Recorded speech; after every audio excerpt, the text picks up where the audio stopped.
আমি ক্লাস এবার 9 এর ছাত্রী। আমি স্কুল পড়ি। আমাদের ক্লাস 5-এ থাকতেই প্রেম ভালোবাসা। যখন সে আমার ক্লাসে আসতো তখন আমি একসাথে আমরা ক্লাসে যাইতাম, পাশাপাশি বেঞ্চে বসতাম। যদি সে কোনো মেয়ের দিকে তাকাইতো আমার বুকের ভিতরে মানে ঝড় শুরু হয়ে যেত, খুব কষ্ট লাগতো। তখন আমি ওকে অনেক আস্তে আস্তে তার প্রতি অনেকটা ভালোবাসা হয়ে যায়। এক সময় তার কাছে ভালোবাসার প্রমাণ দিতে হলো যখন ক্লাস 9-এ উঠি। আমার বাবা আমাকে বলতো সব সময়, মা এরকম কাজ করো না। আর আমি কেউ না সব সময় তাকে নিয়ে ভাবতাম। আমার পরিবার, ফ্যামিলি সবাই না করছে, ওই ছেলের সাথে মিশিস না, ভালোবাসিস না, সম্পর্ক ভালো না। আমি না ফ্যামিলির কথা, কারো কথা আমি শুনি না। কারো কথা না শুনে নিজের কপালে নিজে আগুন দিচ্ছি। কিভাবে তাহলে জানেন? আমার বিয়ে ঠিক হয়েছে। বিয়ের দিন আমাকে দিচ্ছে বিউটি পার্লারে সাজতে। আমি বিউটি পার্লার না সেজে কি করছি, ওগুলা নিয়ে আমার বয়ফ্রেন্ডের সাথে আমি চলে আসছি।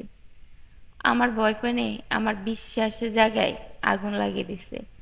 এমন বাজে আগুন লাগাইছে, না পারছি বেঁচে থাকতে, না পারছি মরে যেতে।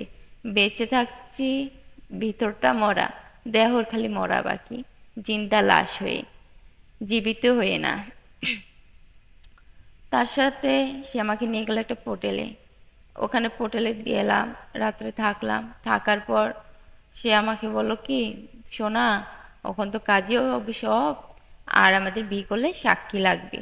তাহলে আমরা সকালে বিয়ে করি, দুজনে একসাথে ঘুমিয়ে যাই। একদমই না গায়ে টাচ করবো না। একটা ছেলে আর একটা মেয়ে যদি এক ঘরে এক ছাদের নিচে একটা রুমে থাকে, কিছুটা গোলমাল তো হবে। যাই হোক, সে আমার কাছে ঘুমের ভিতরে আস্তে আস্তে যত কাছে আসে তত আমি তার কাছে মত দিই। সে লাস্টে কি করছে জানেন?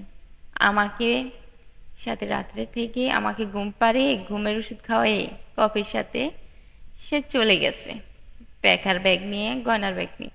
আমি তো সকালে হাই উতাস, ফোন বন্ধ, কিচ্ছু নেই, আমি কার কাছে যাব?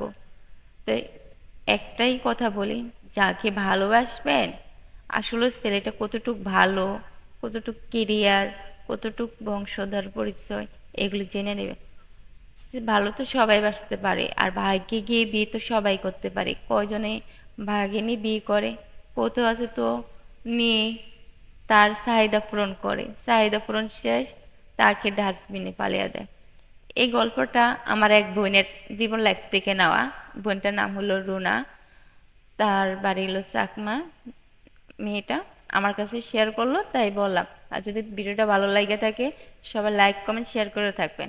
আল্লাহ হাফেজ।